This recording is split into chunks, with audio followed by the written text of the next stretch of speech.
Assalamualaikum warahmatullahi wabarakatuh. Salam sejahtera untuk kita semua. Salam hormat saya untuk teman-teman jurnalis Papua Barat yang kali ini kita bertemu pada program News Cafe. Saya Zulkarnain Hamson, dosen Universitas Indonesia Timur, jurusan Ilmu Komunikasi, Fakultas Ilmu Sosial dan Ilmu Politik. Kita akan berbicara tentang dimensi-dimensi dalam penulisan berita. Ilmu komunikasi yang membawai ilmu jurnalistik itu meminjam banyak ilmu. Salah satunya adalah kajian-kajian dalam ilmu fisika dan matematika. Dimensi untuk menjelaskan kita menggunakan Kamus Besar Bahasa Indonesia yang artinya penggambaran ukuran panjang, lebar, tinggi, luas, dan sebagainya. Dimensi itu juga merujuk pada struktur konstituen dari semua ruang atau volume. Sehingga kalau kita berbicara tentang dimensi, kita berbicara tentang bentuk, tentang bangun sebuah berita, dan juga dimensi lain diantaranya adalah dimensi waktu. Saudara-saudara sekalian, berita seperti kita sudah kenali dalam materi sebelumnya adalah pinjaman dari bahasa Sanskerta, artinya yang disebutkan sebagai Frit. Dalam bahasa Inggris disebut right, yang artinya sebenarnya adalah ada atau terjadi. Menurut Kamus Besar Bahasa Indonesia, berita itu adalah laporan mengenai kejadian atau sebuah peristiwa yang hangat atau aktual.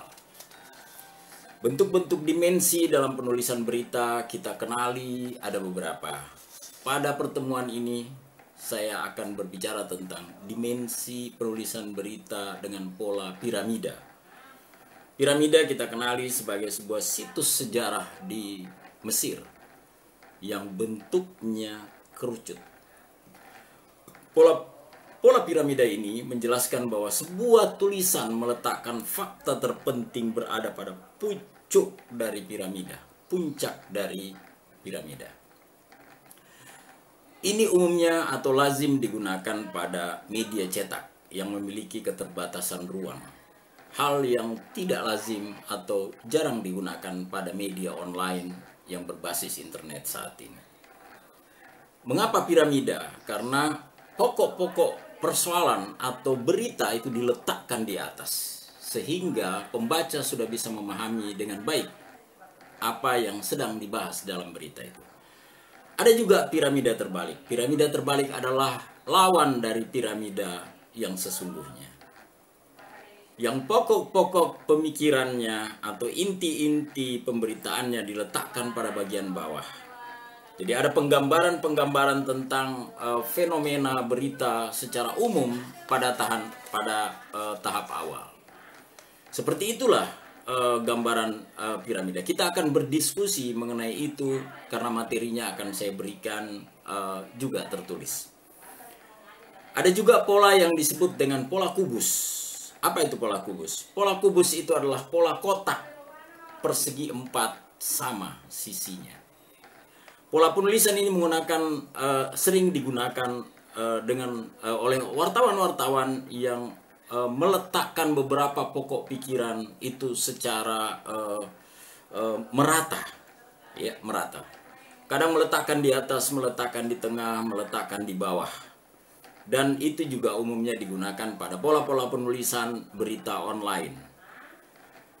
Ada yang disebut dengan timbangan pasir. Timbangan pasir itu adalah sebuah pola yang gambarannya mengerucut di tengah lalu membesar lagi di bawah.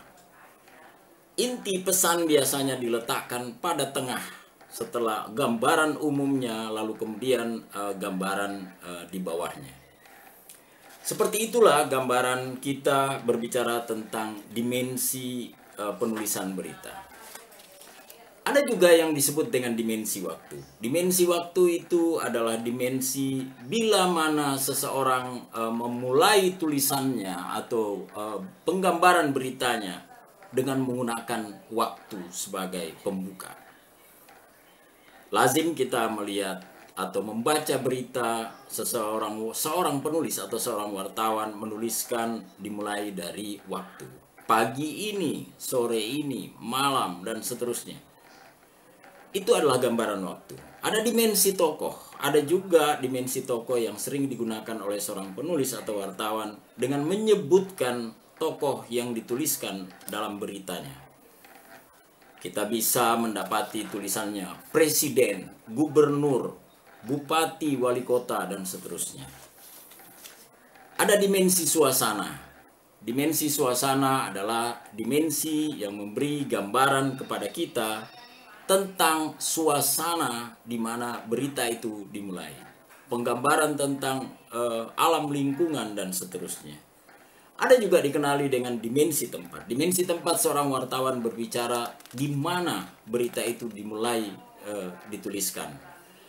Menyebutkan ruangan, menyebutkan tempat, itu adalah dimensi di mana berita dimulai dari tempat. Teknik membangun tulisan merujuk pada fakta sebagai dasarnya. Kita kenali 4 fakta di mana wartawan bisa memulai penulisan beritanya dengan menggunakan fakta-fakta itu. Apakah fakta empirik, fakta publik, fakta psikologis, atau fakta opini? Kita sudah membahasnya pada materi sebelumnya. Atau mungkin Anda akan dapatkan pada materi berikutnya. Kalau kita berbicara tentang jenis-jenis berita itu ada yang namanya straight news. Straight news itu adalah laporan langsung, berita yang singkat padat. Mencukupkan 5W1H, maka berita itu sudah selesai. Ada yang namanya in-depth news report. Seorang wartawan menuliskan beritanya secara lebih mendalam dengan melakukan investigasi. Ada juga yang namanya comprehensive news report. Laporan tentang fakta yang bersifat menyeluruh ditinjau dari berbagai aspek. Berita menyeluruh mencoba menggabungkan berbagai fakta. Ada interpretative news. Interpretative news itu difokuskan pada masalah atau isu yang peristiwanya itu kontroversial. Berita interpretatif itu adalah berita yang dikembangkan dengan komentar atau penilaian atau narasumber yang kompeten atau ahli pada bidangnya. Ada juga yang disebut dengan opini. Opini adalah tulisan, pemikiran, gagasan, kekayaan intelektual seseorang yang dikemukakan dan dituangkan dalam tulisan kemudian diterbitkan dalam media.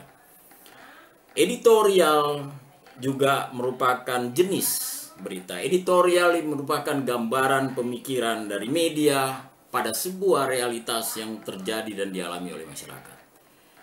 Ada juga investigatif. Investigatif itu memiliki kesamaan dengan in-depth. Jadi pelaporan itu merupakan pengejaran pada data-data secara lebih mendalam atau fakta-fakta secara lebih mendalam. Berikutnya adalah features news. Features news itu adalah reporter memberi penggambaran pada fenomena-fenomena sosial kemasyarakatan, politik, ekonomi yang mendalam dan menyentuh sehingga pembaca betul-betul tercerahkan atau merasa terpanggil untuk mengetahui dan mendalami masalah itu. Kita mengenal kerangka tulisan. Kerangka tulisan itu ada judul, ada lead, ada tubuh berita, ada gambar foto, dan ada grafik atau ilustrasi. Judul itu adalah kepala berita dan merupakan perasan dari lead. Sementara lead itu adalah leher dari berita, tetapi menggambarkan keseluruhan dari isi berita. Biasanya pada perasan dari tubuh berita. Kemudian ada rekaman peristiwa yang ditampilkan dalam bentuk gambar atau foto.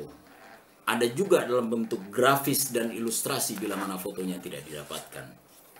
Saudara-saudara sekalian, judul berita adalah gambaran dari berita. Intisari lead juga gambaran dari berita. Pemandu agar pemirsa atau pembaca mengikuti apa yang diberitakan. Lead berita itu merupakan rangkuman dari isi, simpulan, dan penuntun bagi pembaca. Tubuh berita adalah inti pesan yang memaparkan data-data yang akurat dan menjelaskan secara detail. itu adalah gambaran dan ulasan yang komprehensif. Foto dan gambar kita sudah jelaskan sebagai pelengkap dari kesempurnaan sebuah berita yang merupakan lahir dalam bentuk grafis dan seterusnya. Ada catatan buat saudara-saudara sekalian.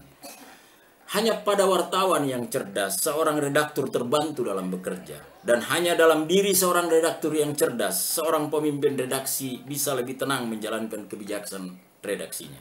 Media yang beruntung adalah yang memiliki redaktur yang cerdas, pemimpin redaksi yang bijak, dan wartawan yang profesional. Terima kasih. Kebersamaan kita hari ini menjadi pembuka jalan menuju profesionalisme ke depan. Salam integritas, salam hormat untuk teman-teman di Papua Barat.